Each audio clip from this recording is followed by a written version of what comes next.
ఈయనదేంటంటే అతి భయస్థుడు, ground reality check చేసుకోడు, భ్రమల ప్రపంచంలో బ్రతుకుతుంటాడు ఆయన. ఆ భ్రమలే సమస్య అయింది ఆయన. భ్రమలు లేకపోయి ఉంటే, పర్ఫెక్ట్గా ఆలోచించుంటే, తర్వాత జగన్తో క్యాజువల్గా కూర్చున్నప్పుడు ఏందండి వాళ్ళు ఏంటండి చేరికిన్నారు, నాకు కూడా ముక్క చెప్తే పోతుంది కదా అంటే ఓ లెక్క ఉంటాం. అలాంటి రూట్లో కాదు కదా వెళ్ళింది. అప్పటి నుంచి తిట్టడం బిగిన్ చేశాడు. ఆ తిట్ల పర్యవసానం ఇది. యాటిట్యూడ్ గమనించాలి మీరు. చంద్రబాబుని ఎక్కువ తిడితే తర్వాత చంద్రబాబు దగ్గరికి తీస్తాడు.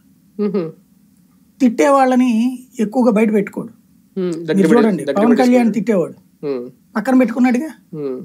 జగన్ రాడు కాబట్టి వదిలేశాడు ఆయన, లేకపోతే జగన్ అయినా కలిపికెళ్తాడు ఆయన. చంద్రబాబు తనని ఎవడన్నా కనుక గట్టిగా టార్గెట్ చేస్తే తొందరగా దగ్గరికి తీసుకుంటాడు.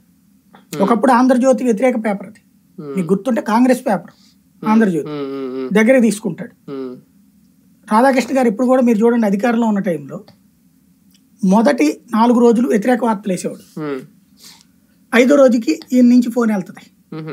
ఈయన నుంచి వెళ్తుందా, ఆయన పేరేంటి, ఇన్ఫర్మేషన్ కమిషనర్ నుంచి వెళ్తుందా, వెళ్తుంది. వెంటనే ఆ రోజు నుంచి మళ్ళీ పాజిటివ్ స్టోరీలు వస్తాయి. అంటే గుర్తించాలి, తను రికగ్నైజ్ చేయాలి. సరే ఓడిపోయింది